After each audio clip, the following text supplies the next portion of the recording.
out there that you guys may not be aware about. So they're here to tell you guys about this. Some of you have families. These slides will go out to your units. So if you see information on here that you think will benefit you or your family, your groups will have these slides, all right, following this enlisted call. I know some of you are like, man, this is only like 100 of us. There's 1,100 airmen on this base, right? So PA is here and they're recording this entire event. After this call, they're going to create a link and it's going to go out to your leadership so the rest of your peers and everybody else, all the airmen that couldn't make it physically can see it as well. There's a lot of useful information here. Col Berkland, like I said, and Chief Lokken will be here later on to officially introduce themselves, right? You guys have not had an all call, have not had an enlisted call since they've taken over. So we appreciate you guys for being here. I know a majority of you guys were probably voluntold to come, so thank you anyway. And without further ado, we're going to start off with our chaplain. Well, I'm 6 feet away. I'm going to do this. So I believe there is a slide. So I'm going to tell you what we do, and then we'll leave you with a thought. So we have services on base. We had a chaplain just the other day say, I did not realize you guys were still having services. The commander said, yes, you can do it. We've got an exception policy. We can get folks in the chapel. So we have Protestant service at 09 and Catholic service at 10:30. And if you want to do confession, you can do that 30 minutes before. We are live streaming both services on our Facebook page if you want it. And we do have things for children. If you have any kids, we've got a water on 79. And then women's Bible study on Wednesday. Next slide, please. We will be holding holiday services if you're Catholic or Protestant. We do not have a Jewish rabbi up here in Eielson, so if you are doing Hanukkah, I'm sorry, we'll have to point you somewhere else. But the Archbishop for the Catholic military Archdiocese is going to be here, and he's kind of a big deal. But he's going to do Mass because our Catholic priest is actually deployed. So one of them is going to be in Wainwright, the other one's going to be here on Christmas. We're not sure if he's going to do Christmas Eve here and Christmas Day there, or if he's going to do Christmas Eve there and Christmas Day here. To be determined. If you're Catholic, just stay tuned. We'll be getting that to you. And the Protestant Christmas Eve service is going to be at 1700 on Christmas Eve. So if you want to show up for that, that'd be great. Everybody should know about this. If you went through basic training, every chaplain has said you have counseling, 100% confidentiality. You can come in and say, hey, look, I'm going to put arsenic in the first sergeant's drinking water, and I can't tell him or her. Now, I'm going to probably call him and say, don't drink the water for a while, but I can't tell who or why. So we have 100% confidentiality. If you need a chaplain, 24/7, there's one available called Command Post after duty hours, and somebody will get a hold of you quickly. And we do any member, active duty member, or their family or retirees are available. Okay, slide. I think that's it for me. All right, I'm going to leave you with this. You ever had those times when things kind of go from bad to worse? You try, and it just keeps getting worse. So the story it reminded me of is there's two cowboys that are out doing some ranching. One's inside the fence, one's outside the fence. And one of the ones inside the fence realizes he's in trouble when a 2-ton Brahma bull starts running at him. So he starts running, he sees there's a hole in the ground, he jumps in the hole, the bull passes by. As soon as the bull passes by, he jumps out of the hole. The bull, now madder than ever, turns around, comes back at him again, he jumps back in the hole. The bull passes by, jumps out of the hole. The cowboy outside the fence says, what are you doing? Just stay in the hole. And he said, I would, but there's a rattlesnake in the hole. Sometimes things just go from bad to worse, right? The point in telling that story is this. Sometimes you are not in control of everything.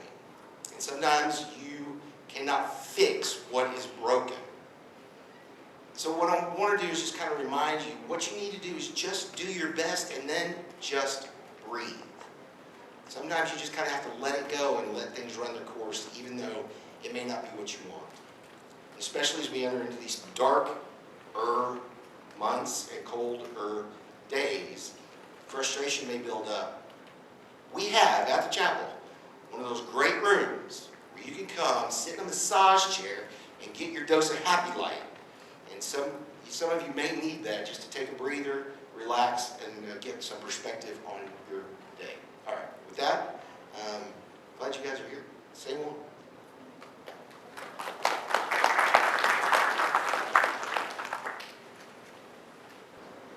All right, y'all, good morning. My name is Senior Airman Charles. I work in the mental health clinic.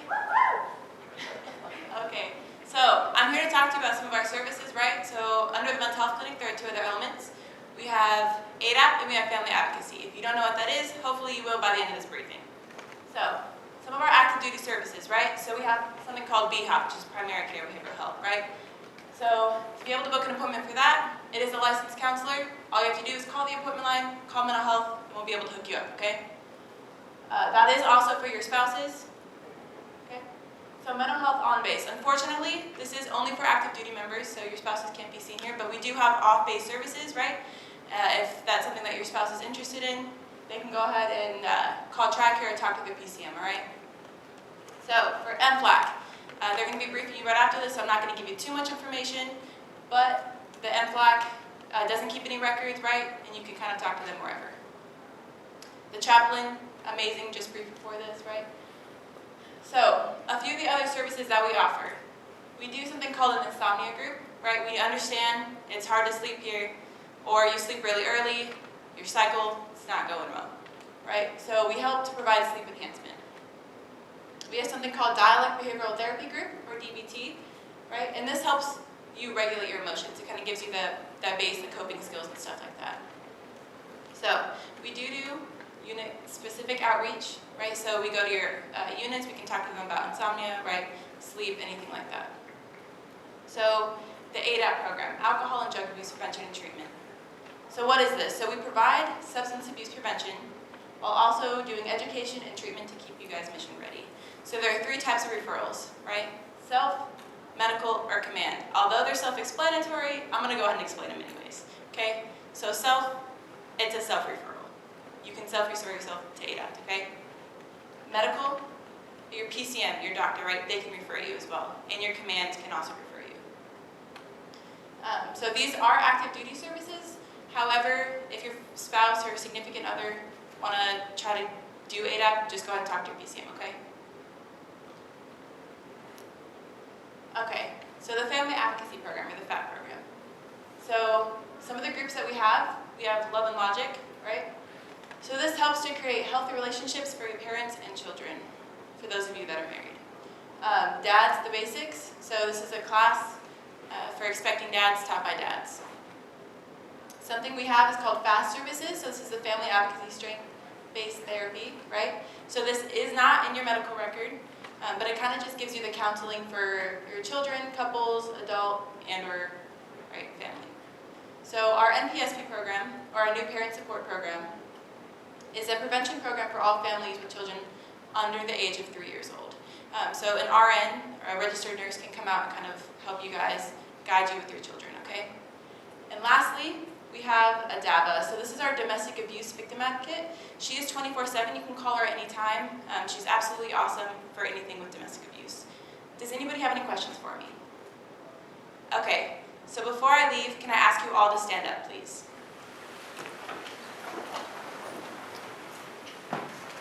All right, so now that everybody's standing, can you please put your hand over your heart?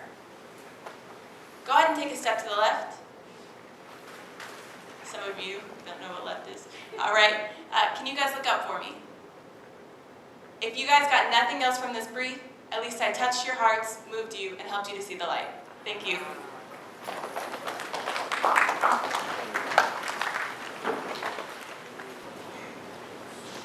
All right, my name is James. I'm the Military Family Life Counselor.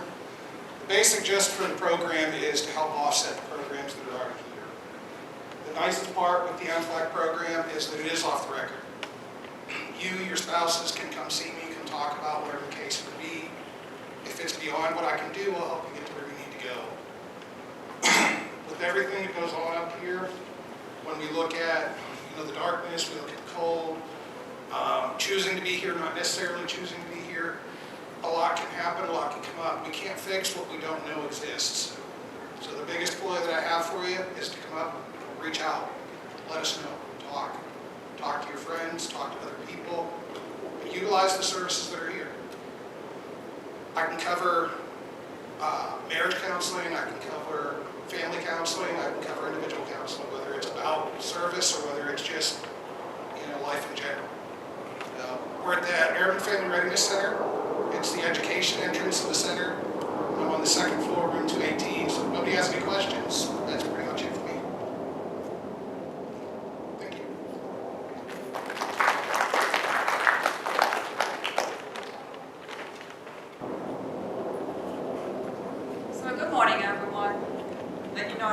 microphones. So I'm Charlene O'Sullivan. I am the SOC here at Eielson. And I'm here to talk to you about the Sexual Assault Response and Prevention Program. There's been a lot of negative news coverage lately regarding the SAPR program in the military overall. So I wanted to address that and let you know what the policy is for the Air Force and Eielson leadership here. Basically, everyone is to be treated with respect, and if a report of sexual assault is made, it will be investigated and handled appropriately. There are two types of reporting options for if you would like to report a sexual assault: the restricted and unrestricted. They have basically the same services that are available, but the main difference is with the restricted, there will be no investigation and there will be no command involvement. So if you come to my office and we talk, I tell you what services are available, what are your options for reporting, and you say, you know what, Ms. Charlene, I changed my mind, I don't want to file a report. I tell you, thank you for coming, we're available if you change your mind, but I'm not required to report that to anyone. It says 100% confidentiality. We don't tell anyone anything you tell us unless you tell us you're going to hurt yourself or hurt someone else. Our confidentiality is not absolute like the chaplain's, but if we break that confidentiality, if you're active duty, you face UCMJ charges, I can get fired. So that confidentiality is taken very serious. And I wanted to make sure you knew that because we do have VVAs in the majority of the squadrons. And do we have any VVAs here today? We do not. If you would like to know who your VVA is, you can call me, email me, anything, and I'll let you know who that person is. That person is required to maintain that confidentiality. So that's someone that you can go and talk to. So with both reporting options, as you see, it says SVC. That's a Special Victims Counsel. That is an attorney that if you request it, an attorney will be assigned to you, and their primary responsibility is what's best for you. They will stay with you through the entire process. And that's available with both restricted and unrestricted. Behavioral health and medical with both. Unrestricted and expedited transfer, that means if you file a report, an unrestricted report, and you say, you know what, I would really like to be moved somewhere close to where my family is, or where I have some emotional support, you can file a request, an expedited transfer. It goes up to AFPC, and then they will decide on whether or not to grant it. I have yet to see one that has not been granted. They're very good in trying to get you to where you need to go. The protective orders, anything that requires a commander's signature is going to be an unrestricted report, basically. If it does not require a commander's signature, then it can be a restricted report. And then something to keep in mind, these are all available for any adult family members of active duty service members, including the expedited transfer request. I'm giving you a lot of information, so I don't expect you to remember it all, but does anyone know where the SAPR office is located? It's in Amber Hall. Amber Hall, thank you. Second floor, Amber Hall in room 229. I'm told we have the best swag on the installation. I think we do. So please feel free to stop by, tell us, you can come talk, you can come say hi. We have one of those massage chairs as well. But I always put the caveat, make sure your supervisor knows where you are. So I think that is all for me. One other thing, leadership, anyone in a supervisory position is a mandated reporter. That means if you tell them about a sexual assault involving you or someone else, they have no choice. They have to report it. So I would encourage you, if you have questions, either come by the SAPR office, give me a call, talk to one of your VVAs, and then that that way those reporting options would be protected. Any questions? All right, well, thank you for your attention and enjoy your Thanksgiving.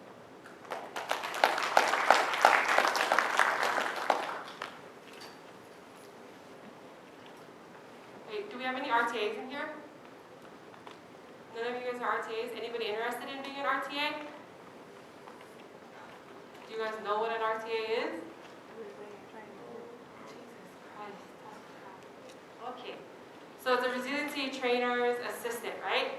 So how many of you guys have heard MRTs in your units during your resiliency days? No? All right, so Miss Moody runs the MRT program here. That's the Master Resiliency Trainers. So they're embedded within your units. Not every unit has it, but they're embedded within the groups, okay? These individuals, they get, I want to say, a 2-week training on how to basically teach skills that can help you guys cope with adversities. All right, so if you guys are ever interested, I believe the minimum requirement for rank to be an RTA is a senior airman. And that is your POC's phone number and her name. She's in Global if you guys are ever interested in being involved in the program. She's not going to brief today. So that was our last briefing, okay, for this part of the enlisted call. So now we are going to just wait on Chief Lokken and Col Berkland. But in the meantime, Savannah, can you go to the questions slide? All right, so who has their phone on them? You guys all have your phone? Did anybody already access this Meet Pulse app before they came here to submit a question? Okay, so enter that URL into your phone. All right, this is going to allow you guys to submit questions live to Chief Lokken and Col Berkland. Whether we're going to get through all of your questions today, probably not likely, but we will be able to save all of them. And do keep in mind that it's anonymous, so we're not going to see your phone number. We're not going to be able to track you down. I mean, I'm sure there's somebody out there that could do something like that, but we don't have the time to do all that. But if you have questions for Chief or Col Berkland today, go to this URL. All right, it's the Meeting Pulse. And you should see at the bottom, submit question, and in that green space, you can enter your question. Even if you just want to make a comment. Yes, sir? Is that a 0 after the 2? Yes. Sorry, I didn't even see that. So we're going to take a few minutes, right, as we await the Chief and the Colonel's arrival, for you guys to go ahead and enter questions, comments. I mean, a lot of the times, right, our airmen and our NCOs, just big airmen, a lot of the feedback that we get tend to be negative, and that's okay, right? We won't ever know what's wrong until people speak up. But if you know something positive going on in your unit, within your group or just the entire wing, within your group of peers, feel free to share that here as well. Again, it's anonymous. Nobody's going to know it's you. And it's also going to kill time while we wait for the Chief and the Colonel. All right? Anybody need a bathroom break? You know, it took people at a time. Now's the time to do it. And you guys are a tough crowd. All right. Anybody got any questions so far? Comments? Good? All right. Thanks. We really appreciate your patience. Are folks standing up? Are you guys all right? Yeah? All right. Thank you.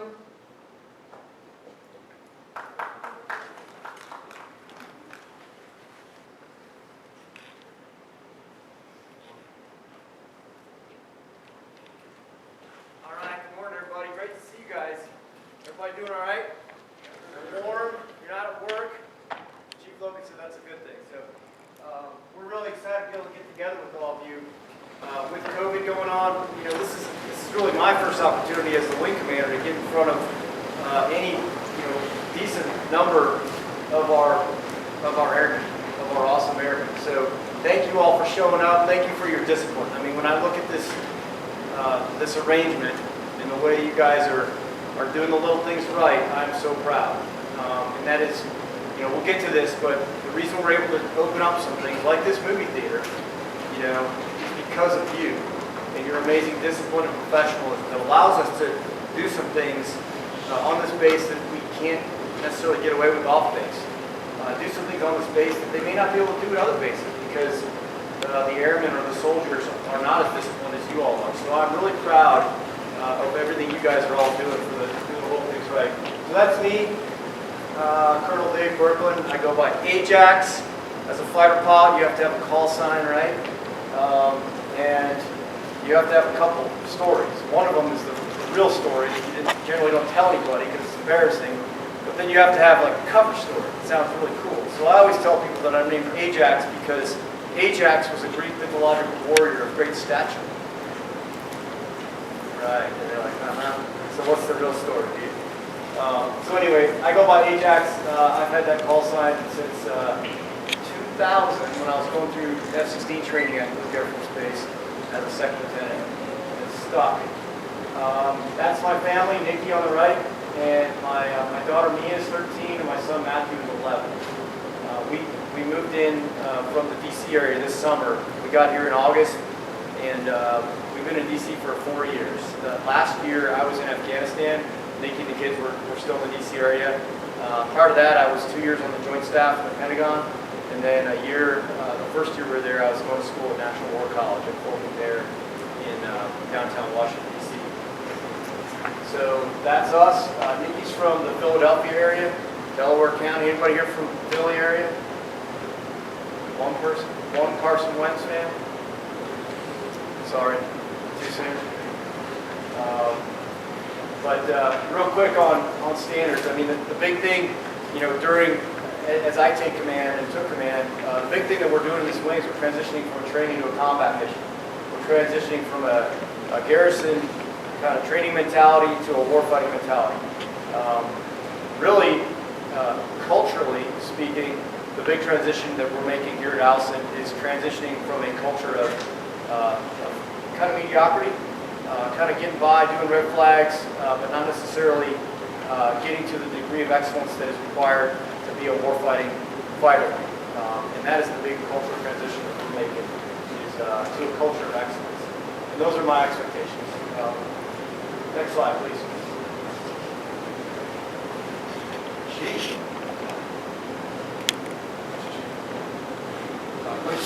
Yeah, Chiefs. You better take this one. All right, that'll be me. Yeah. All right, so me, quick rundown on me, Chief Lokken. Some of y'all I've met already. Probably most of y'all I have not. So if you've heard this before, I apologize, but pretty good information. But anyway, introduction to me, I'm active duty, married to another active duty mill-to-mill, so I'm married to another chief on the installation. Some of y'all probably know her, the Col Berkland chief. PCS in from Hickam, which is really odd and hard to do here. Come from Hickam to beautiful Eielson Air Force Base, Alaska. It's really warm here most days, it feels like. But you guys can laugh. It's okay to laugh. Ha ha ha ha ha. Okay. Jump down. Use the mic. You guys can't hear. Please. Could you guys hear me? No. Barely, sure. Oh, you didn't miss much.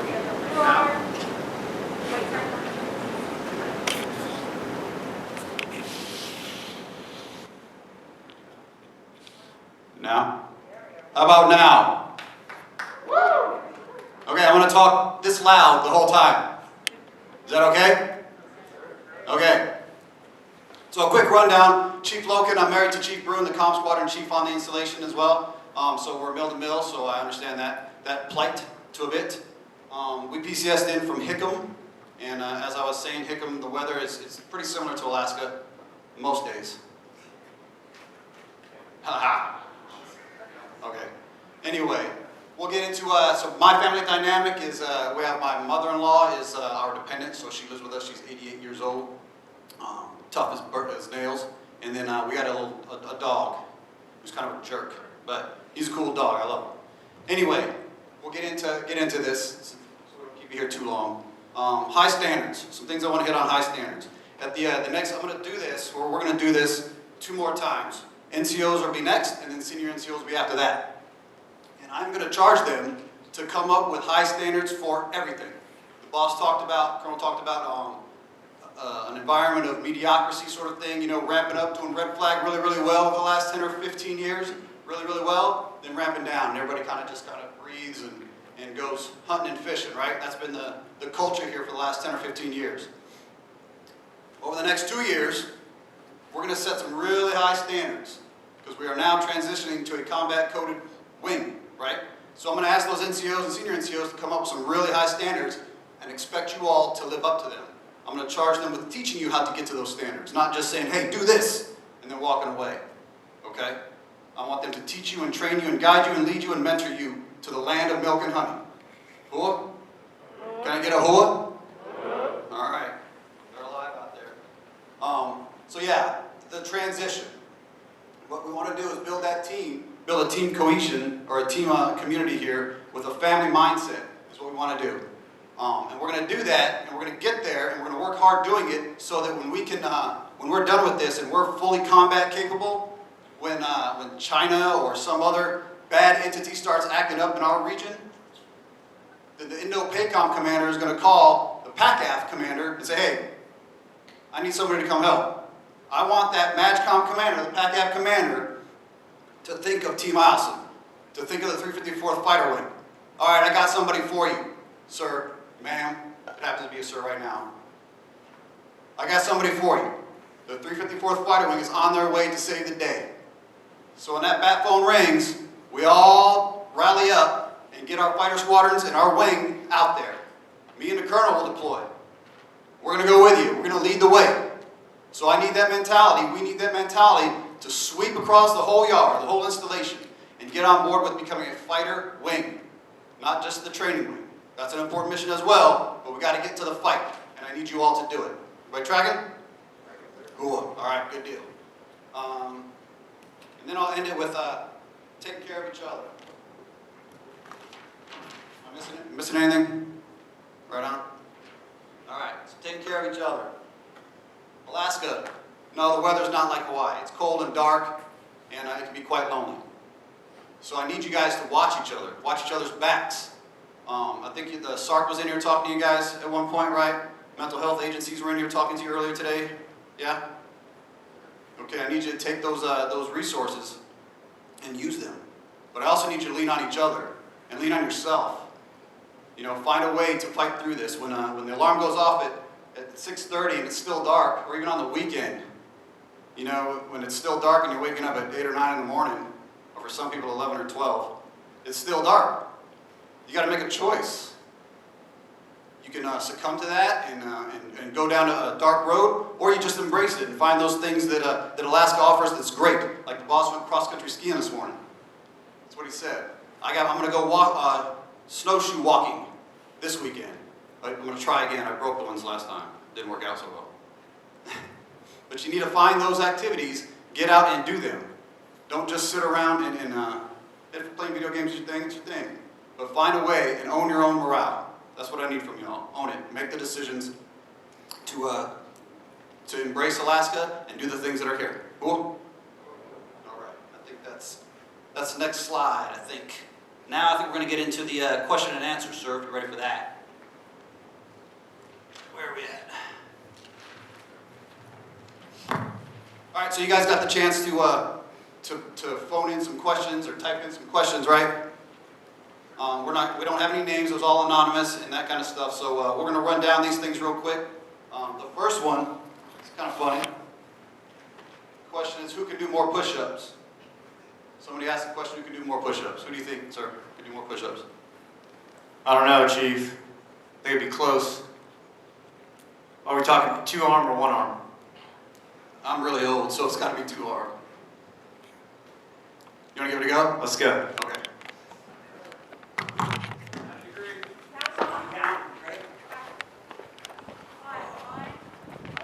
Got one? All right, that's it. One. I'm going to save myself. It's a great question, though, and we could bang out. I know we could bang out some more. I think we could. But you know what's cool about Chief Lokken and I is we're wingmen, and so no matter how many push-ups either one of us could do individually, together I know we could do a lot more, and that's how we operate. We operate as a team all the time. We're constantly backing each other up with mutual support. And having a wingman is a beautiful thing. So I urge you all, we talk about the winners, we talk about morale. If you don't have a wingman who's backing you up 24/7, you need to find one.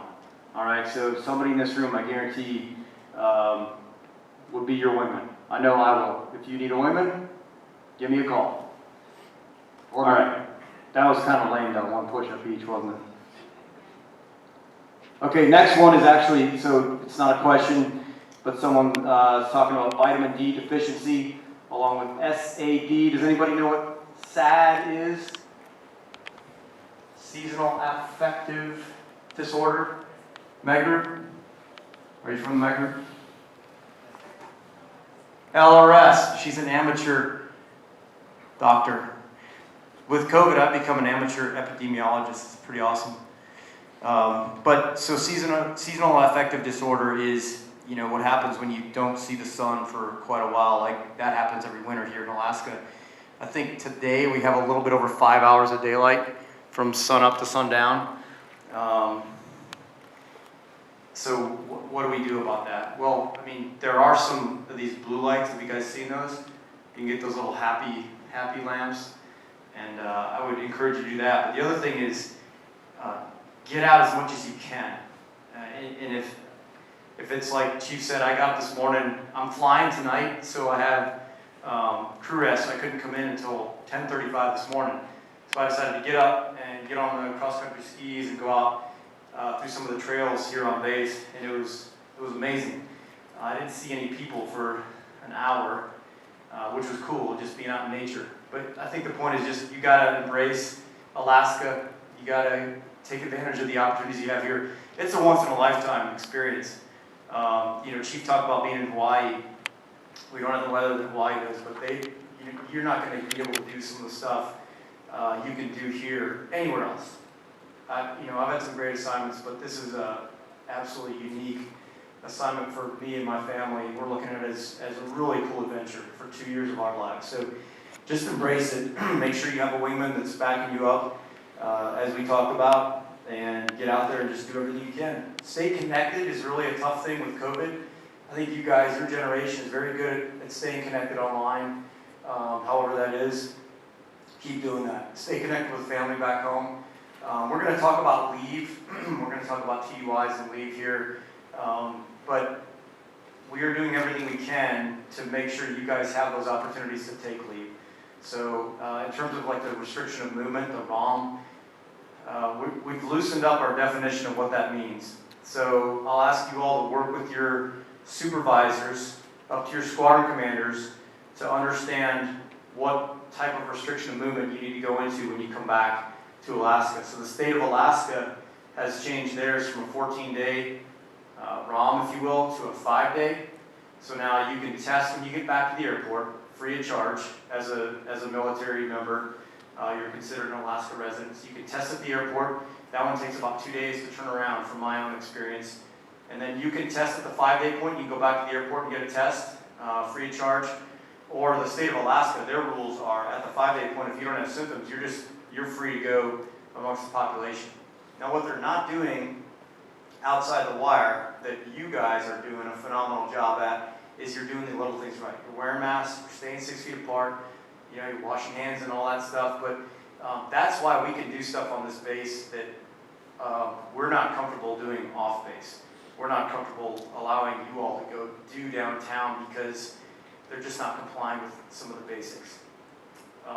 So COVID is real. It is deadly for a certain part of our population. For most of you in here, it probably wouldn't be, based on the numbers that we see. It would be, you'd be sick for a little bit, maybe, and then you get over it, you go back to work. But the problem is, we have people in our population, whether they're dependents, like Chief Brune's mom, who are more vulnerable. We have contractors on the space who have comorbidities. They have risk factors. They have medical issues that make COVID very deadly for them. We have civilians that work for the Air Force that are our teammates, that are older. That they have risk factors just by sheer nature of their age. So that's part of why we're so careful, because it's about our family members. So when it comes down to it, all right, Chief, I'm hogging the mic here. You want to take the next one?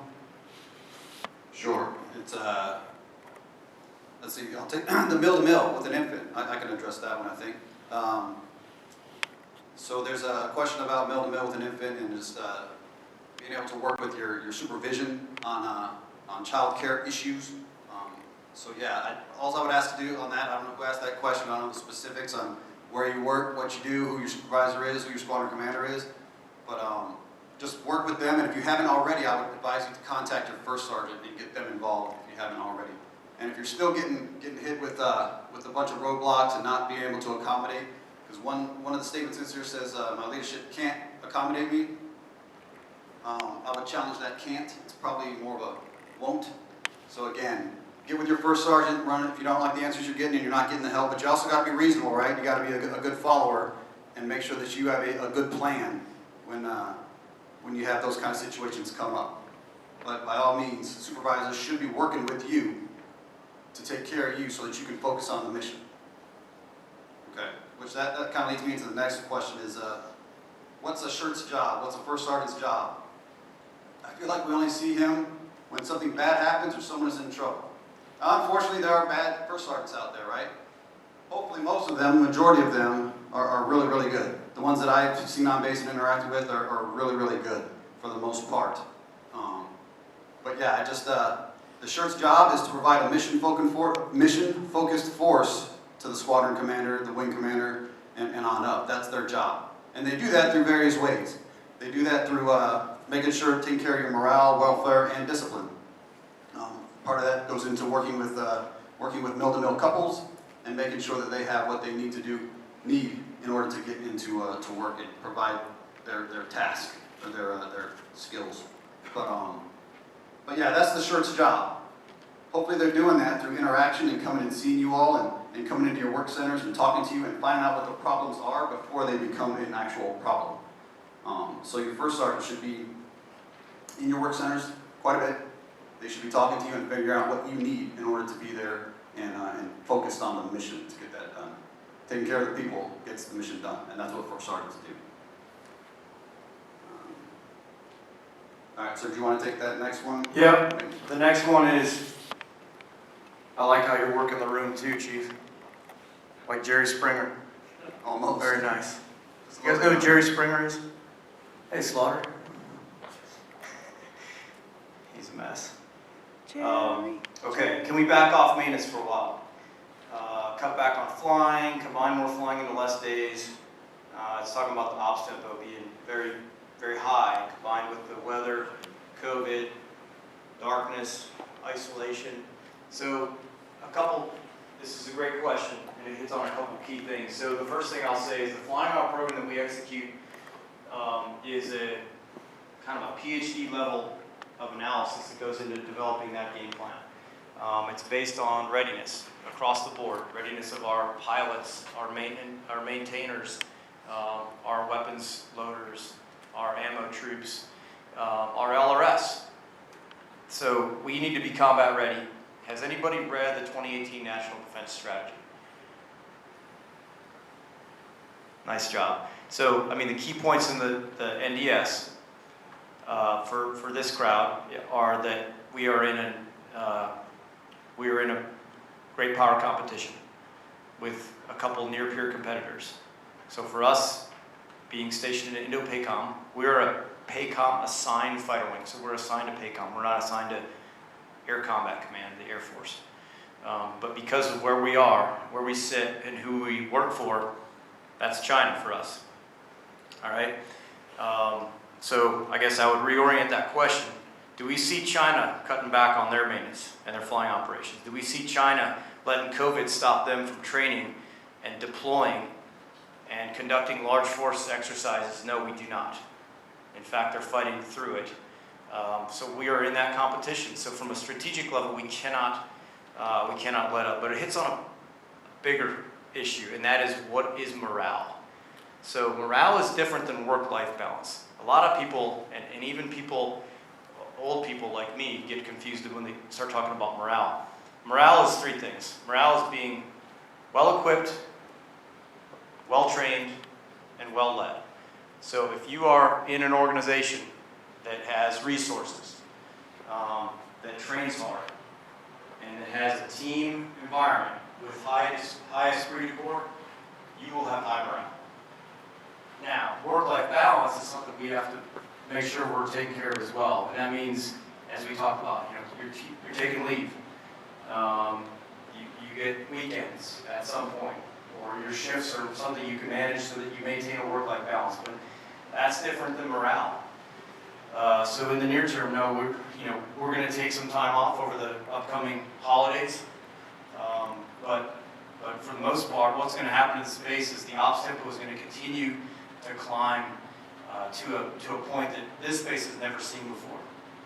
So our 2 F-35 fighter squadrons, they're going to be flying a combined, let me do the math quick, dangerous math in public, 44 sorties a day once we get both fighter squadrons stood up. Who's in the 356? Fighter squadron? Okay. How about the AMU? Anybody from the 356 AMU? Nobody? Got one. All right. Phenomenal job. I mean, we're standing up F-35 operations out of nothing. And that mission is completely additive to Eielson. So in other words, when Hill got F-35s, it wasn't an additive mission. They were changing F-16s for F-35s. The flying operations stayed the same at Hill. Same at, you look at Luke. Luke just swapped F-35s for F-16s. Ops didn't surge. Ops here are going through the roof in terms of what the precedent has been on space, which is why Chief and I talk a lot about transitioning that mentality and moving that standard up to a standard of excellence across the board in everything that we do in the space, from ops, maintenance, mission support, and MEGRID. So that may not be the answer some of you want, but this is what we do, and it's an awesome opportunity for all of us to be a part of this. I know as the wing commander, I'm so privileged and feel so fortunate to be able to take this wing and transform it with you, our amazing airmen. You're the ones that are doing it. We're just kind of sitting back and watching and amazing. Let me take another one, Chief, and then I'll hand it back over to you. So do I get charged an extra 14 days of leave when I come back from leave? No, you should. Actually, it's illegal for you to be charged leave if you're just in a ROM status. So ROM, again, is restriction of movement. That's different than quarantine. Remember, quarantine is a medical thing that happens if you're a close contact of someone who has COVID. A ROM is a travel-related restriction of movement. Work with so first of all, you should know what your ROM is before you actually go on leave. Your supervisor, or up to your squadron commander, should have an understanding of what that ROM looks like. And it depends on your work environment. So if you're able to maintain wearing a mask and staying 6 feet away from people when you come back to work, you should be able to go right back to work as a ROM, working ROM, if you will. If you can't maintain that kind of distance, I know there's a lot of shops on base, there's a lot of workspaces that can't necessarily do that because of the mission. Then your commander can modify the ROM. There's options to test out of ROM, maybe at the 5 to 7 day point. There's options to maybe work from home, and there's options just to waive it otherwise. If the mission requires it and your travel was such that we don't really think you bought any increased risk of exposure to COVID. So depending on how you travel, and I've traveled from Afghanistan and all the way around the world a couple times in COVID, and I've always been able to maintain 6 foot distance and wear a mask the whole time. Luckily I didn't get stuck on an airline seat next to somebody, and I've always felt very comfortable with the fact that, hey, I traveled, but I didn't take any risks that I wouldn't take downtown at Costco as I transited airports and airplanes. So if you're able to say that, and you're able to say, hey, when I was home, I didn't have any close contacts, your ROM should be very, very liberal when you get back. But that's up to your squadron commander is the approval of that, how we actually execute the ROM. but it should not be a 14-day ROM just always, automatically. And it's definitely not going to be leave. It should be charged as leave. Am I saying that right, Chief? Yes, sir. Okay. Perfect. Okay, that's that one. You want to take the next one, Chief? Sure. So the next question is it's more COVID kind of stuff. Squadron's doing split ops and working from home. This person says that they can't do it, and the squadron commander said that it's the wing policy that they can't do split works and teleworking. And that's obviously not true.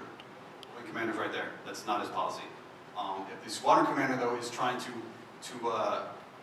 work on mission, or maybe there's some mitigating factors there that he or she is that's driving that decision, that's always a possibility. But that is not a blanket statement that no, you cannot telework or maximize some sort of telework or split shift option to keep your people safe. But again, I don't know the specifics of what squadron you work in, so there may be a reason for that, but again, it's not the wing policy. Check. All right, this one's good. Chief and I talked about this one before we came over. Is it possible to remove the room restrictions at the gym? So Chief and I are both kind of gym rats. We care about the gym a lot. And we want it to be as open and accessible as possible, given the fact that we don't want COVID to spread in the gym, which so far we haven't seen that, because you guys are doing a great job wearing masks, staying 6 feet apart. You know, pop your mask off when you get to your exercise station. Make sure you're 6 feet apart. I think you guys, you know the rules better than we do, and you're following them to a T. As far as the room restrictions, I agree. I don't know why we have a room restriction as long as you can maintain 6 feet apart. You know, you're wearing a mask to and from. I know that, you know, the functional fitness area, the CrossFit area, is usually where I end up working out. And right now I think we have anybody know how many people max there? 3. And that's a pretty big space, right? I don't know if 3 is the right answer. So I tell you what, Chief and I will talk to the FSS and we'll see what their logic is. They usually have good reasons. But all this is just risk calculation, right? You're determining how much risk are we willing to take, and what type of risk, right? There's physical fitness risk if you close down the entire gym, but then you're taking zero COVID risk because no one's in the gym. That's not the right answer. The right answer is to balance all these different risks to include mental health. So we will engage with the FSS and see if we can get that relaxed a little bit. I think that's a great question. All right, Chief, over to you. You want to take the sidewalks? Sure. So the question is, can we clear the sidewalks and or outdoor track, or make it a priority so people can run or walk outside in the winter? So we shot that over to CE to answer that question. And what it comes down to is the snow removal equipment. I mean, we barely have enough to get the snow off of the flight line to get those jets up. And getting to the track and the sidewalks, it's always going to fall really low on the priority if we even put it on a priority, because it's also not very safe. I mean, if you look at the roads here, they're pushed, you know, and swept with snow plows and stuff, but they're still very, very slick. So trying to maintain the outdoor track and any sidewalks on the installation with that same sort of effort so that it's safe enough for you to run on, it's a really big ask, and I know that's probably not the answer that you want, whoever asked this question, but it's really just not safe to be running outside. Some of you may enjoy it, and maybe you got some yak tracks or whatever it is you put on your shoes so that you don't slip, and that's fine, but for the masses and getting that track outside swept so that we can run on, it's probably not going to happen. Again, that's not the answer you want. That's the way it is. It's for your safety. Is what it comes down to. You want me to take the next one too, sir? Cotley? Yep. Go for it. So Cotley, anybody here knows what cotton, nip cotton, all that stuff is? That leave, that entitlement you get when you're stationed overseas. So it's if you're PCS overseas, it's the Air Force or government. I don't know what you can pay for. Can pay for plane tickets and all that for you to go back to your home of record, I believe it is. I've never actually used it myself. But the question is, what's the plan for Cotley? Is there a way to defer it or a way to sell it to the government so we can collect a lump sum in lieu of leave, tickets home, or home of record? Basically, the Air Force's stance is, no, you can use it. We just said that we can take leave. That's an example of taking leave and traveling. So you're not going to be able to sell it back or use, you know, COVID as a kind of an umbrella to fall under to try and sell it back or or not use it, but because you have the opportunity to use it. We just said you can take leave, so I encourage you and advise you to work with your supervisor, the chains of command, to get on that leave and use that entitlement. You need it. You got to take a knee, like we've been saying the whole last 30 minutes. This place is cold and dark. Take a knee, recharge. Okay. Affirmative. I believe it's actually written into the law, which is why True. it's not an Air Force policy. Okay, social events. Are there social events coming up during the winter? The answer is yes. How many of you, who has the FSS app on their phone? Some of you, half of you. I would download that thing. It's pretty good. And there's a lot of stuff going on in the FSS that a lot of people don't know is out there. So they've got some examples on here. Axe throwing, fat tire bike ridings, arts and crafts, sewing, do-it-yourself classes. The theater is open, obviously. Karaoke night, hip-hop night, where I believe Chief Lokken will showcase his patented backspin. The Running Man. With the Running Man? Yeah, the Running Man. They don't know anything about the Running Man, though. It's way too old for Okay. that. That's like us doing the twist. All right. No one gets our jokes, Chief. That's a tough crowd. Yep. But there's a lot available, guys. And again, Outdoor Rec, they've got brand new ski equipment, brand new snowshoes. Go check out their stuff. Most of the stuff is out at Eielson Falls, our little ski hill. We get a lot of questions about that too. So the reason we didn't open up Eielson Falls with the lift, we don't typically get enough snow. We have no snowmaking capability. So I'm going to plan on trekking up it and either boarding or skiing down. But I know not everybody's going to be into that.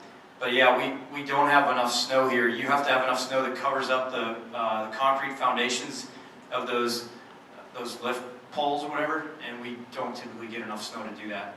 We don't have a snowmaking machine. So that's something for the future we're looking at, but for this year, it's why it's not open. But you can still sled or ski or board down the hill. Okay. Chief? Sure, got it. The next question is, do we qualify for hazardous duty pay? Or, why don't we qualify for hazardous duty pay here? COLA covers cost of living, but the winter hazards are crazy, are the words. So there's hazardous duty pay. There's a few different types of incentive pay, right? Hazardous duty pay covers things like, in a war zone, or if you're jumping out of airplanes or something like that. So we're not going to qualify for that because just the winter hazards don't necessarily fall into that umbrella.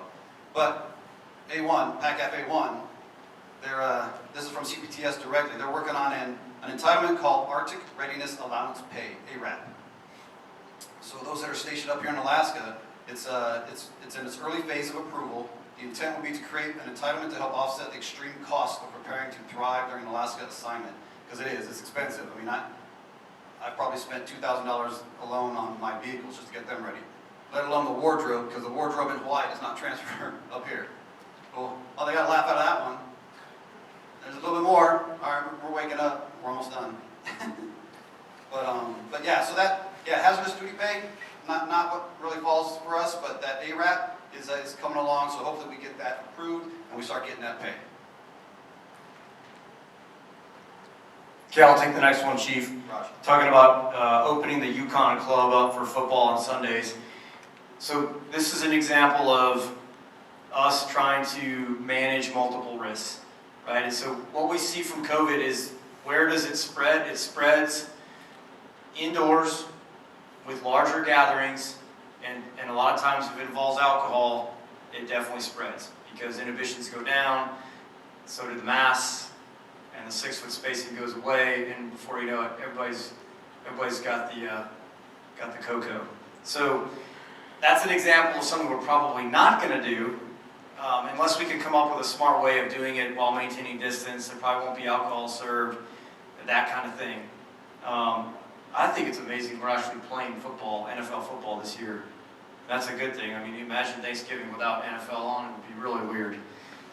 It's weird enough as it is, but at least we have some semblance of normalcy. So let's see what the FSS answered, if they said anything different. Yeah. No, we are opening the DFAC to sit down on Thanksgiving Day. That's an example of us taking some measured risk on behalf of our airmen that live in the dorm, so they can, you know, sit down and have a Thanksgiving meal and not have to take it back to the dorm or somewhere else. You want to take the next one, Chief? Got it, sir. Next one is someone asking if they could live in the Fort Wainwright barracks instead of the dorms at Eielson. Okay, I don't even have to answer that one then, do I? Yeah, it's going to be a no. It's we need a care and feed for you here at Eielson. You know, you don't get BAH when you're in the dorms, but that's what it goes to, you know. So yeah, that's not going to be possible. Plus, they're 400 beds short Right. at Fort Wainwright. So this is not going to happen. Sorry. You can always go blue to green though. Whoever asked that question. We got some TAC Ps in here. They'll probably talk you out of it though. Okay, let's see. We're almost done. And if you guys have other questions that you're thinking of as we speak through this, please pop your paw up and we'll talk. Wait times for the CDC. So the next two questions are really about the employees, that both of them are. If you want to talk to that, about having not enough employees actually is what causes that wait list. Yeah, that's right. So CDC is undermanned, if you will. Along with the youth center. Yeah. Youth center, undermanned. It's one of the challenges up here, and one of the things that I continue to message to leadership whenever I talk with someone with stars on their shoulders is, hey, we got the F-35 mission, and we got some nice weather shelters to park them in, but we didn't really get a whole lot else. So the snow and ice removal question is a great example of that. We didn't get any more snow and ice removal equipment. No more plows, no more blowers, no more trucks otherwise. And so we're at about 50% of what we really need for snow and ice removal equipment. So when it snows, as it did 2 weeks ago, we had a bunch of snow. We had to actually cancel F-35 flying because we just don't have enough to clear the runway, the parallel taxiway, and where the tankers are, and then all the way out to the loop area where the F-35s are parked. We just don't have enough equipment to do that. So CDC, Youth Center are just more examples of what we still need here at Eielson to support an influx of about 3,500 people as we bring in the F-35 mission. So it's certainly something that we talk to our leadership about every chance we get. They're tracking, just it's going to take time. And it's one of those things where it's kind of like, if you go into North Pole or Fairbanks, they're not building more houses right now, even though we keep telling them we're bringing in more airmen and we're bringing in families. And they're not going to believe it until they're here because they've been burned before apparently, and they were Eielson was supposed to be closed. Well, it's real. We have 3 F-35s that are airborne right now on their way from Fort Worth to Eielson.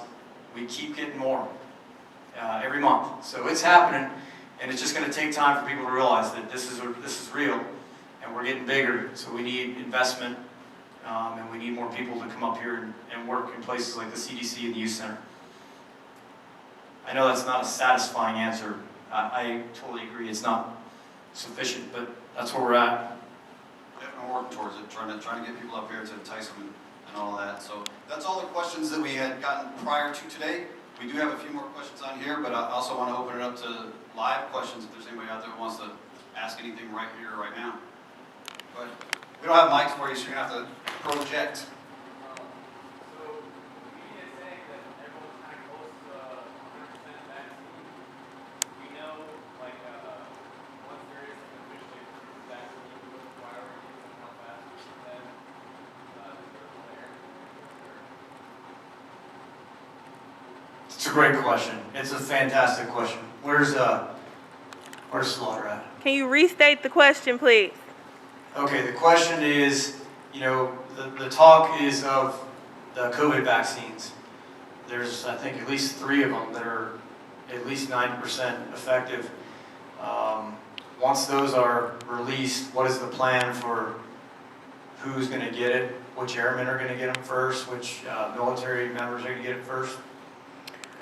Okay, so as the public affairs, you want to handle this? Yeah, I got to do the camera. I'm also public affairs.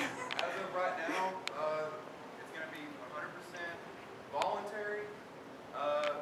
We don't have who's going to get it first, who has priority. We, as military members, are first responders, along with EMS, police department, fire department, and the local sector. but we are on that priority list. And we don't know when it's coming yet, but when we do, we will release messages. You can check our Facebook, our Instagram, our website. If you don't know it, Eielson.af.mil. We have all COVID information on there. That is the best place to go get COVID information. So if your supervisor or anybody doesn't know about it, send them there. But as soon as we get word, y'all will know. We will push it out every aspect, every source that we can. So any vaccine questions, that's the underlying answer right now is we don't know when it's coming, but when we do know, we'll let you know. But we do know it's 100% voluntary, okay? Yeah, so that's the PA answer. I'll tell you the truth. No, that's fantastic. Always bring PA with you when you expect tough questions.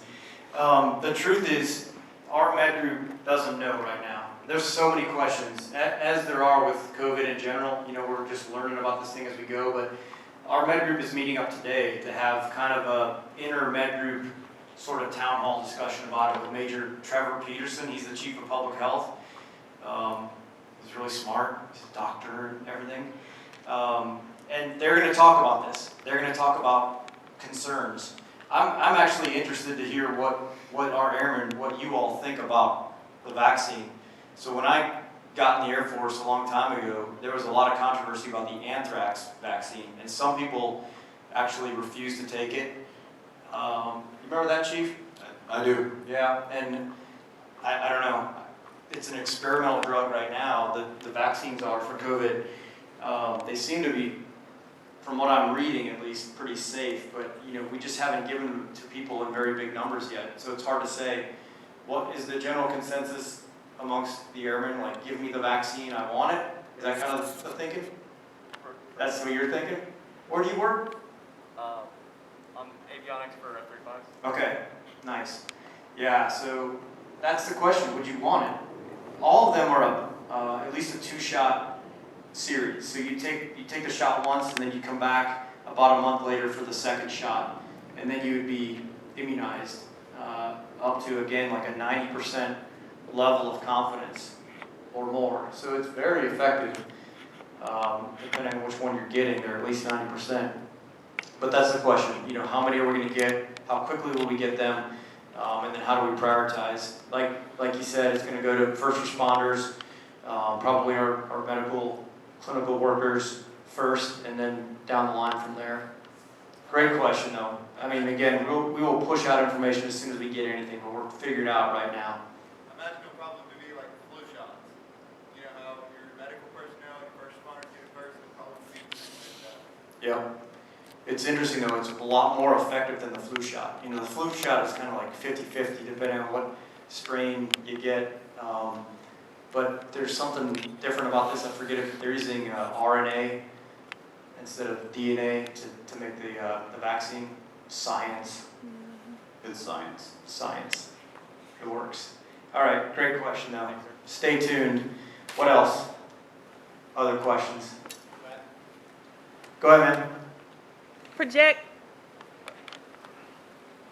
Sir, I work in the aid shop, and I was wondering if we would be able to at all open the DFAC 15 or even 30 minutes early, because we have to be at the shop at 6:30 a.m. I was just wondering if that would be at all possible.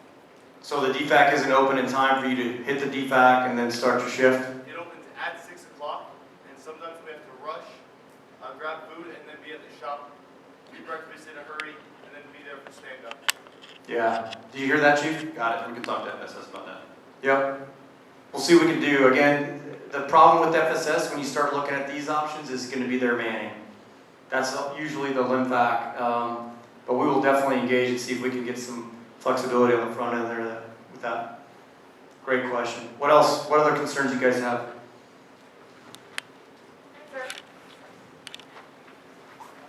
Hi.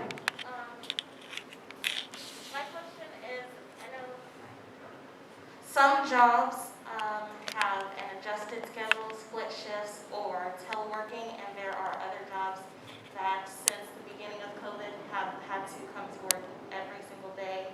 And those who are shift workers, like I am, there's no holidays, there's no nothing. How do you plan to make sure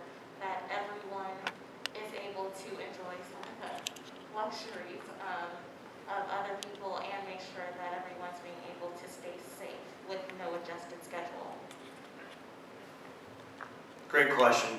So I think we sort of hit on this one earlier. My philosophy and the policy at the wing is, to push those decisions down to the lowest level possible so that your supervisor, in this case, can make the decision about who's teleworking and who's actually at work. Does anybody in this room teleworking? Maybe if you were, you wouldn't be here.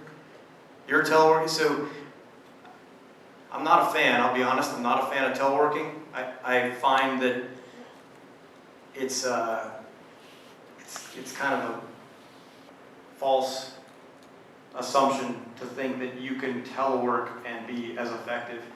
And I don't care where you work. Our airmen are all mission essential, every single one of them. Whether you're, medical, mission support, ops, or maintenance, you are mission essential. And when you're not at work and you're teleworking, it makes a difference. If you're FSS and you can telework, you are not supporting our team as well as you would if you're at work, is typically what I see. And there are cases where that's not necessarily true. So it's a balance. As far as getting the days off, so I think a great example of that was we had our last red flag, 20-3, no, it was 21-1, that we just had with the Masawa team and the VMFA 232 from Miramar and the E18Gs here. We did that during, which holiday was that, Chief? Columbus Day? Columbus Day, and then there was also a PACAF Family Day during Red Flag. So we did not take those holidays. But as soon as Red Flag was over, we took those 2 days that following week. So if you're not getting makeup days for days off, if you're not getting your own little weekend, I mean, Chief, you can talk as a defender, your shifts may not be 5 on, 2 off, right? Most times they're not. Yeah, right. It's going to be some sort of modified schedule. I'm not sure what the shift workers are doing here, fire, CE, and whoever else does that, or SFS, excuse me. But yeah, if you're on flight, typically, it's working a rotating schedule like that. Getting your holidays and stuff like that, it can be rough for a supervisor to try and get you a 3-day weekend or a Columbus Day equivalent type of day off. But that's typically why you're in some sort of modified schedule. And it's not going to be the answer you want to hear, but yeah, if you're not in an office type job where you're working, 5 to 2, Monday through Friday, that kind of thing, getting those holidays, it comes down to supervision and being a good leader in those small work centers and trying to find those times that you can cut people loose. Because there are going to be days you can, and you got to be creative with it. But that's leadership. And then as a follower, point that out to your leadership. Like, hey, we got 2 or 3 extra people today at Dartmouth. Can we cut 1 or 2 loose? Because they not be thinking about that, right? So yeah, it's tough. It can be tough trying to get those extra days off. But most times, like I said, when you're in those schedules, you're working, a Panama schedule, if you're familiar with that, where you work 3 on, 2 off, 2 on, 3 off, and you end up getting a 3-day weekend every other weekend, and you're only working, if you do the math, you're only working like half of the month actually. So you got to look at the bigger picture of those things when you're in those shift workers type environments. And like I said, if you feel like you're not getting the appropriate amount of time off, I need you to run up the chain of command and make your supervisors do their job. What else? I got some on the phone that you guys had asked us now. I'll pull those up. We got one here, Chief. Got one. Kind of the same thing with just working in shift. I'm on maintenance and stuff like that. Would Panama schedule help out to prevent COVID or anything like that?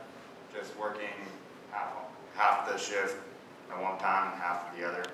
I don't know. I know that our shop's not doing that, and we talked about it, but it became a thing that we're not going to. I just didn't know if that would be something to bring up to our higher ups to see if that could actually still be pushed, if that's still a good idea.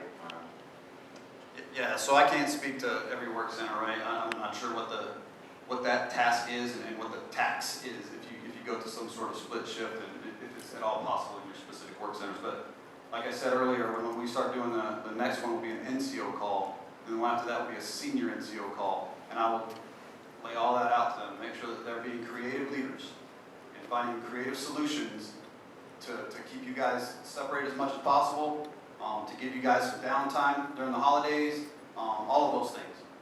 To be creative and not just, no, you can't take leave because of COVID. No, we can't do telework because of mission. You know, those robot answers are not what I'm looking for from supervisors. So that will be addressed. Yeah, you bring up a great point though. So there's kind of, you know, the shift management in the midst of COVID is got a couple different dynamics. So there's the dynamic of how do we minimize the spread with probably minimal overlaps on our shifts so that, hey, if somebody gets COVID, the close contacts are limited to just that one shift. And then within that shift, ideally, we've got kind of crews separated so that once again, the contact tracing happens once somebody tests positive for COVID. We can isolate the problem, if you will, and quarantine just those airmen that are on that team and not the entire shift. We'll bring it up with the NCOs and senior NCOs because it's a great question. Do you guys have any questions about how that works? So the COVID process from someone going into the clinic and testing positive, then we do contact tracing, we put the close contacts into quarantine, we test the close contacts as well. So public health is doing a great job being super aggressive to stop the spread and really isolate the spread of COVID once it happens. Our numbers on this base are very good. COVID is on this base.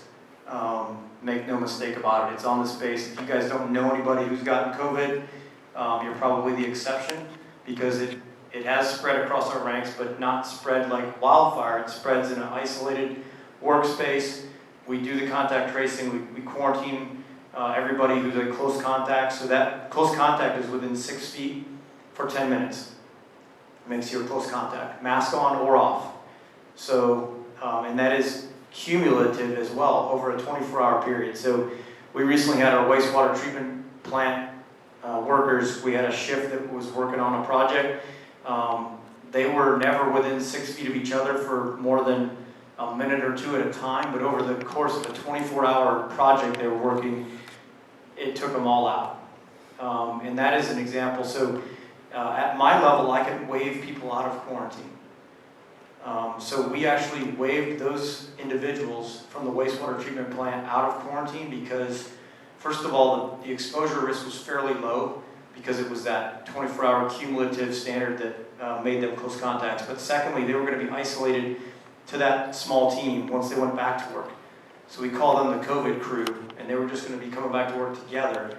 So if one of them did get COVID, it was going to be isolated to the team that was already going to be in quarantine. So minimal risk to bring them out of quarantine, but that can be waived at my level. That's the first time we've done that.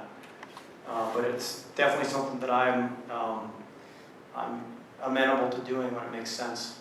It was mission essential for them to be on the job, so great question.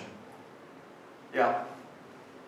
So as it stands right now, I may be wrong, but it seems like our medical group is very backed up. Like I know our mental health, like I personally tried to schedule an appointment with ENOP back on before November 15th, and mine is scheduled for December 2nd. So we're having to schedule way far out. We're not getting help as quickly as possible. Is there any way we can possibly get referred somewhere quicker? Because that seems to be a problem. And like, some of my IMR stuff is red because I'm not able to get in quick enough. So we talk about being working, getting referred somewhere, get our stuff checked out. Yeah, you hit the nail on the head. Our clinic, our med group, they had a full-time job before COVID, and now COVID has become their full-time job. So they are working into the night, doing this contact tracing just about every day. And to your point, there are things that fall by the wayside. It's a great question. Can we refer downtown or down to Anchorage or something for appointments that aren't happening as quickly as they should be? We'll take that question to the med group and see if that's something we can look at doing.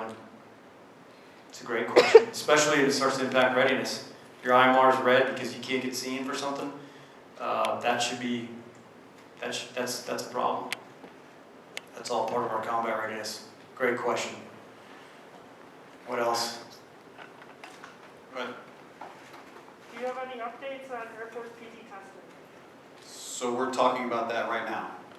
So I don't have an update for you right now. The questions are out there. Is the Air Force going to just push it to March so everybody gets a year? Are we going to just give it another 30 days? What I can tell you right now on this installation, FSS is coming up with plans to continue to PT test. I don't know what that's going to look like. Maybe a bike test. Y'all are too young to remember a bike test, but we took plenty of those in the 1990s. Or maybe we cut out the runner. We're looking at different ways, so I don't have an actual update for you, but just know that we're looking at it. But I ask that you be prepared to PT test come 1 January. I'll tell you that. Cool. Yeah, it's a great question. I can tell you candidly what my thoughts are, that we need to test. We absolutely need to do our PT test. The fact that we're worried about an airman measuring our waist because they're going to be within 6 feet of us wearing a mask should be no different than you going over to the clinic and getting your blood pressure taken. It's all part of your health and your wellness, and it's a key driver of our readiness. If we're not fit to fight, then we're not ready to fight. So that's my position, that they're asking for inputs, and those are my inputs, that we need to do it. If we can't do it on our indoor track because there's going to be too many people, then put them on the bike, put them on the rower. We got to do something to measure aerobic capacity. It's not that hard. We did the bike test in the past. If you check the news, you'll notice we're in a global pandemic, so things are different this year, so let's just do it different, but do it. Cool. Good question. Great question, yeah. Any other ones? Like Chief said, be ready.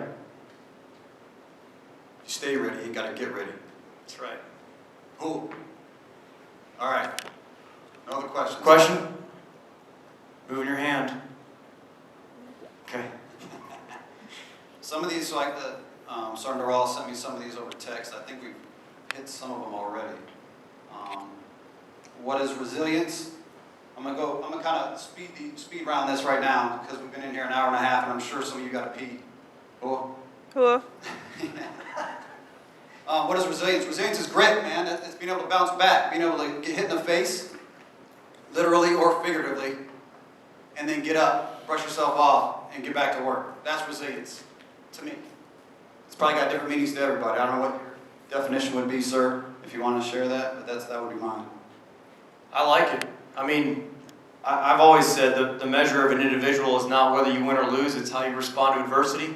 And if you're resilient, you will respond positively to adversity. You'll get back up and move on. We talked about this going into the exercise. So we just did a phase 1 exercise last week. And, you know, there were a lot of people that didn't want to do it because, frankly, we're just not ready. Like, we're not used to doing this. We were going to have a lot of failures as we went. And I said, good. Because you're either winning or you're learning. We ain't going to win on this thing, but we're going to do a lot of learning. And we're going to be that much better when we do our next exercise in April, as we drive towards getting initial combat capability with the 356th Fighter Squadron, and then start to build the 355th, the 2nd F-35 Fighter Squadron. So that to me is resilience when it comes to either the mission or your personal life, is your ability to respond positively to adversity. Cool, thank you, sir. Some of these, we've already answered a few of these already. One of them, gas station. When are they going to extend its hours? It's unfair to have the BX close at 10 while the Army gets a 24-hour store. Well, that's kind of a confusing question. The BX is not going to be a 24-hour operation, that's for sure. But the shop bed, I can bring it up to them. It's going to be an AP's decision, but it comes down to making money. If they're paying employees to be in the shop bed and nobody's coming in there to buy anything at 2 o'clock in the morning, then they're at a loss, and that's business. But I can ask them for sure. With the influx of new airmen to this base, are there any plans to expand the commissary or BX to meet the demand of increased personnel? Yes. When's it going to happen? I don't know. But the whole F-35 mission coming in here, they've been doing these planning meetings for the last couple of years to get to this F-35 bed down and the people that come with it. And it's sad to say, but they missed the mark on a few things. They thought that the BX was good enough for the amount of people that are going to surge into here. Me and the colonel sat down with the AP's management and expressed our concerns with them that it's not. Same with the commissary. I get it. We have 5 registers in there. Yeah, Fort Wainwright is a whole lot better when it comes to the commissary. So those talks are happening. Will you see them? I don't know. But just know that the team that follows behind us and the team that follows behind them, hopefully they'll reap those benefits of those discussions. So yes, we are. You guys should have seen Chief Lokken when we sat down with AFES. He was so hyped about supplements. He's like, you know what the airmen want in the BX? Supplements. He's like, Is that true? Is it true or not? See, I told you. he's got his finger on the pulse. Little C4. The young kids can use C4, us old men can't. For different reasons.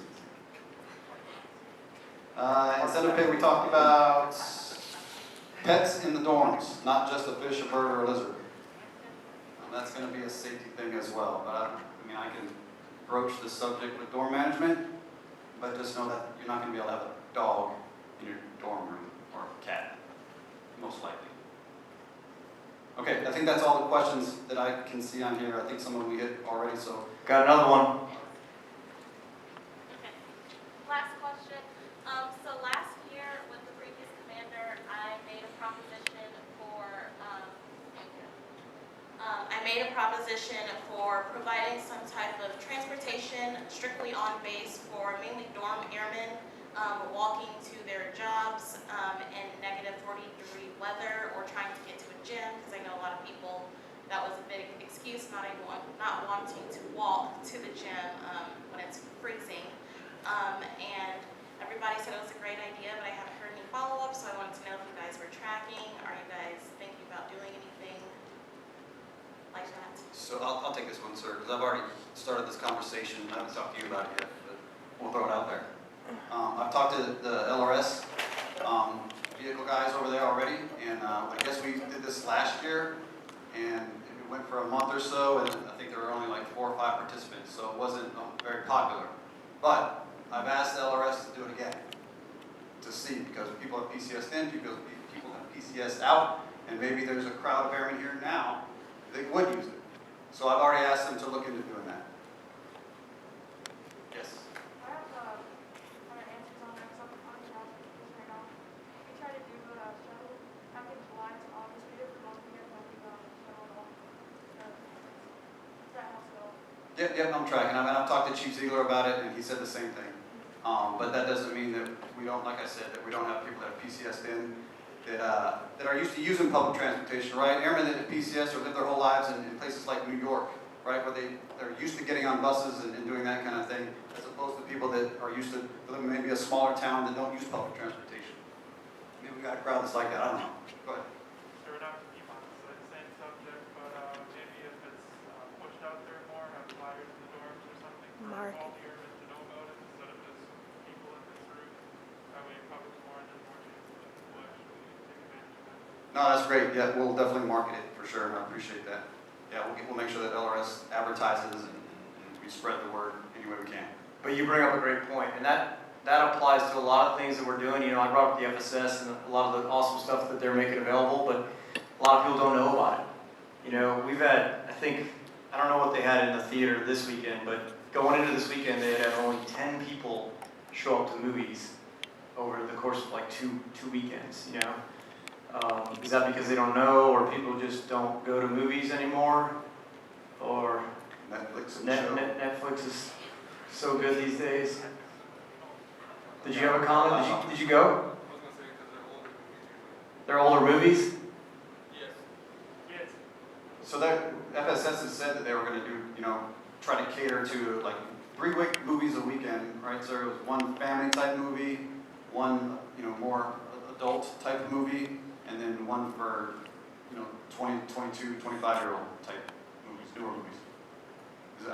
We can look into it and see if that's great feedback, though. I mean, if everybody's already seen these movies on Amazon or Netflix, and then we're showing them here in the theater, I'm not going to get a lot of people out, probably.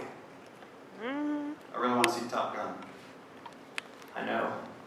Because of you, sir. That's why I want to see. Question, go ahead. I know that, so I work in the back shop all the way on the back of the day, so I know that a lot of information doesn't get. So I work on the back shop all the way on the day, so I know a lot of information doesn't get delayed, like pushed back there. So I don't know if you advertise anymore, send out emails.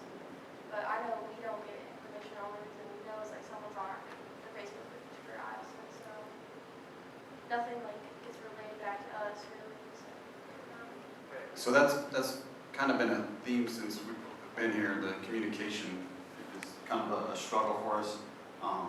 So we'll do better at that and try and force it down the pipe with everything. I know Facebook isn't necessarily what this crowd probably uses. I've been told Facebook is for old people now. What do you guys use? Instagram? Is that what everybody's on? Insta, Snapchat, basically all the new social media apps. Yeah. So no MySpace. Is it called the Gram? Can I say that? Is that cool? No. So we do try and get it on all those social platforms as much as we can. So we can talk to PA. I think they're he's got something. So we at PA Shop are reworking how we're doing social media. I know like our COVID updates, for example, are going to go on our Facebook page and our Instagram stories. We stepped back and we were like, hey, we might not be reaching everybody that we want to be reaching. So we've taken a second look at it. We're going to revamp it. So just stay tuned. I know we had a meeting today about what we're going to put on social media and stuff. But also FSS stuff, like this space movie theater, and then like COVID updates and stuff directly related to the command messaging and stuff. They're two different entities. So you won't see, hey, this movie's in the theater on PA's platform. FSS Marketing has their own entity.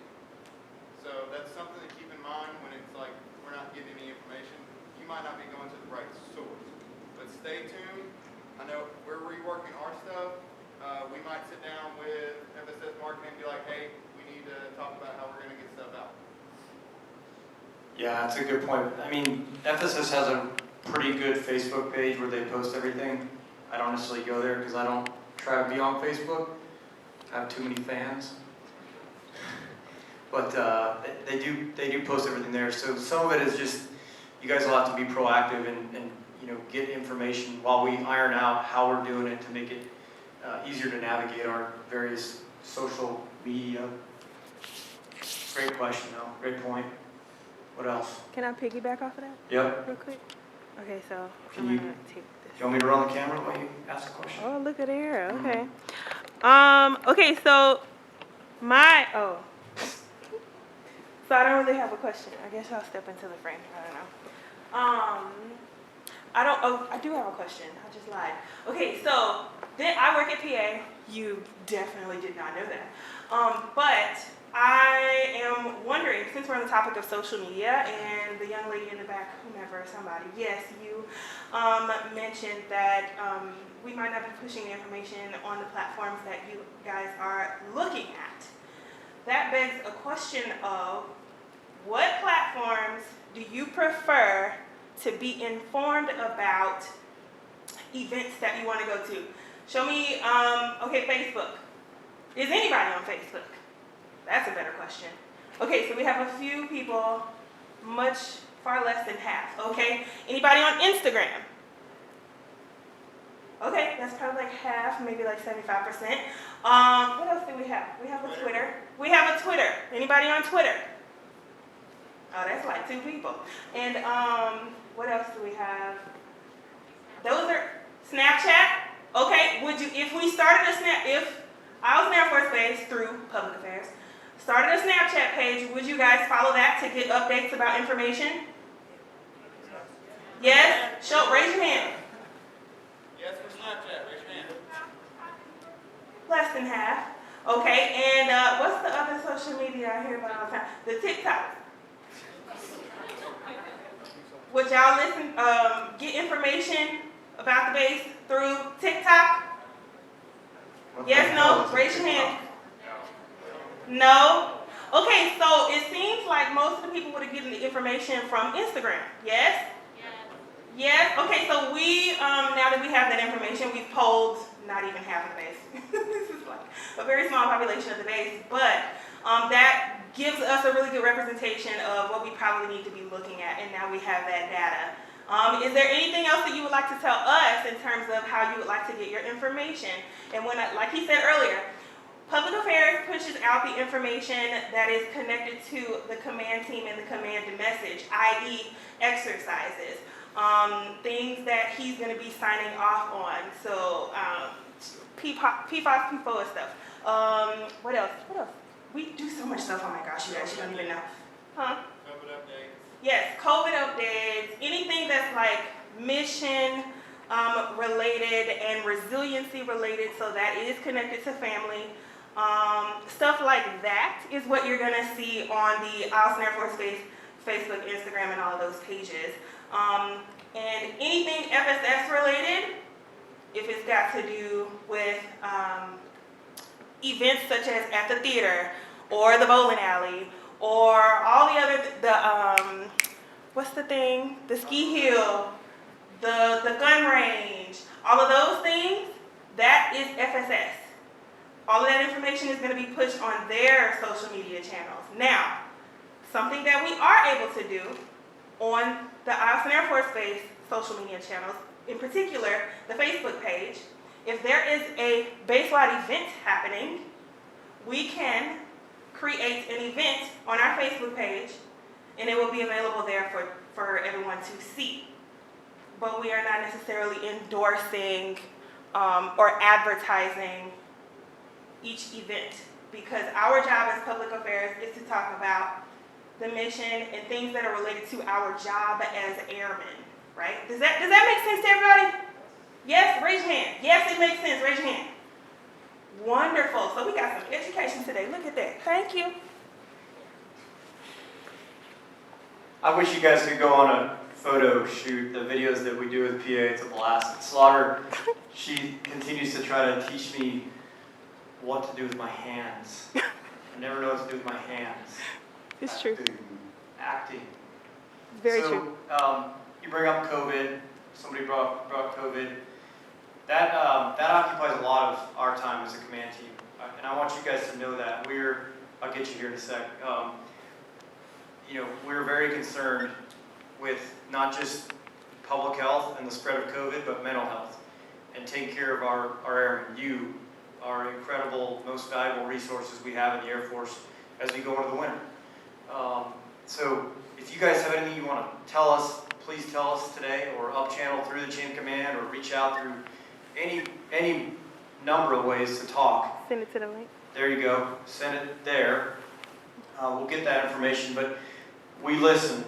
And I can tell you as the wing commander, it's one of my daily challenges is to make sure that we're keeping this whole thing in balance. That we're not taking too much COVID risk, but that we're taking just enough to make sure that you guys are good mentally, that you've got enough activities to do as we go into the winter.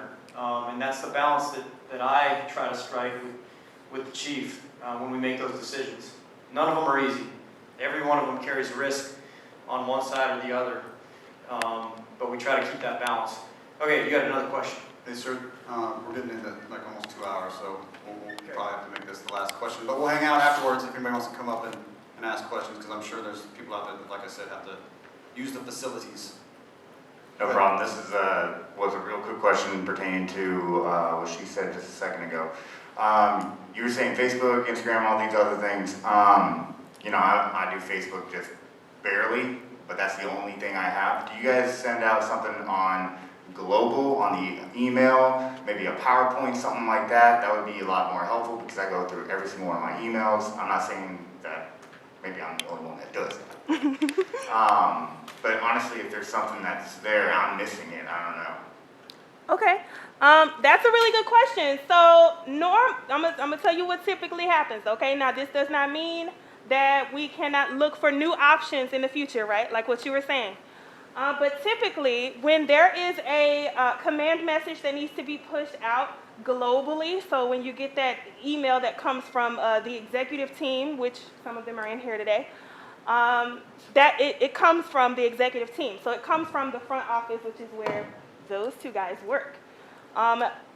Including if we may have had our hand in that message. So, for example, when there are massive COVID messages that go out, such as like, there's a new command directive that we're going into HCCOM Charlie, or we're moving back into HCCOM Bravo, or something like that. Those messages will get sent out through the command team from the exec's email address.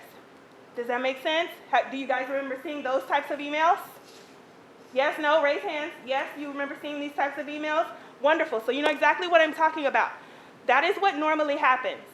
Again, that does not mean that we cannot explore the option of what you were just saying.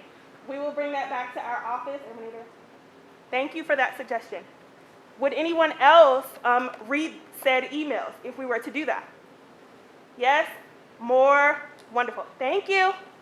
We want to try, basically all I'm trying to do is gain information from you guys so that we make sure that we are giving you the information that you want and that you need, right, about the base. That's our whole job, is to communicate to you as well as to communicate to everyone off base, so the community, our local community, the world, right? What are we doing here at Eielson? Are we killing the mission? Yes, we are, and it's because of every single one of you, right? I am a broadcast journalist. I have a camera, and I just record what you accomplish. So if you're working at the DFAC, you making up those recipes, you throwing that food in the pan, you serving the airmen, great. If you work on the flight line and you are turning the wrenches and doing all that stuff, I'm just recording what you are doing. And you, each and every single one of you, you are getting the mission done. You are helping get the airmen fed, get them to work out, go to the gym, and now they're equipped to fight, and now the pilots can go and get in the jet and they can take off. Does that make sense? That is why you are here. And I'm just here to tell the world, we the bomb, okay? Woo!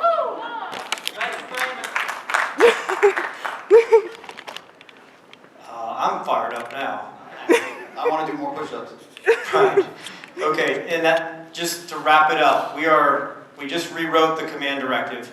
We're going to release that this week. Just last night, I rewrote the ROM handout. There's a one-page ROM, restriction of movement, that's posted on the eielson.af.mil. And then I also rewrote the friends and family one-pager to talk about how you can have friends and family come visit you up here at Eielson. So you'll see those come out. We'll blast it across the social media, as well as sounds like an email would be a good way to get that info out to you all. But that's the latest and greatest. As far as the policy update, the command directive just combines everything into one. It's a two-page document, so you don't have to go looking at various places for that.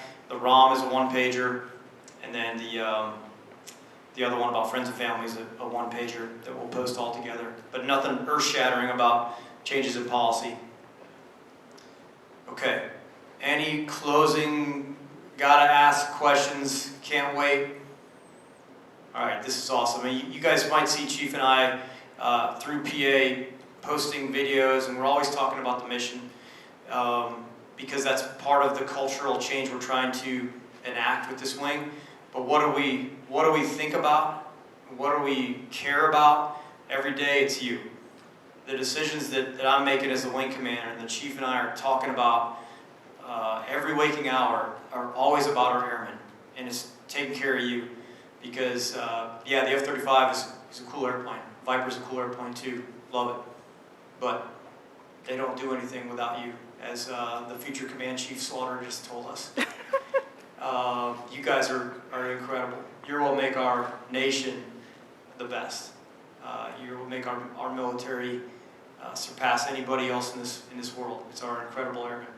So I'm super proud. Thank you for taking the time to sit down with us today. Like Chief said, we'll stay up here. We'll put our masks back on. And if you got anything, please come on up. But otherwise, I can't wait to see you all out and around the base. Have a happy Thanksgiving. Chief and I are going to be serving at the DFAC Thursday. So maybe we'll see some of you there. And serving up some turkey and taters and a little slice of love, maybe? Just a little slice. Okay. All right, Chief, over to you. All right, yeah, so I can't thank you guys enough, and to piggyback on what the Colonel said, I couldn't be more proud to be part of this 354th Fighter Wing and our Eielson family. And you guys make up the backbone of that family. You carry all the weight, least amount of stripes, but carry the most amount of weight.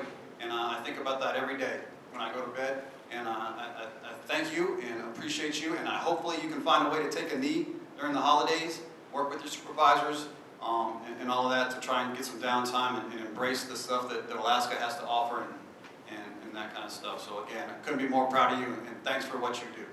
Cool? Cool.